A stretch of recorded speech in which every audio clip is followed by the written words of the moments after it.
Kung sino ang nanatili sa tabi mo noong mga panahong walang-wala ka pa, siya rin ang totoong nagmamahal sa'yo. Dahil hindi siya nakabase sa kung ano ang kaya mong ibigay, bagkus sa kung ano ka para sa kanya. May mga tao kasing nakabase ang pagbibigay ng halaga sa kung ano ang benepisyong makukuha nila. Kapag meron ka, marami ang lalapit. Subalit kung wala ka, sino ka sa kanilang mga mata? Kung wala ka pang naiaambag sa kanila, hindi ka rin nila maalala.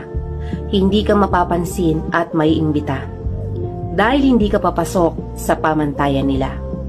Pagtuunan mo na lamang ng pansin ang mga taong hindi ka iniwan sa hirap at sa kalungkutan.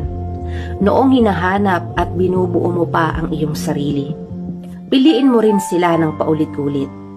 Huwag mong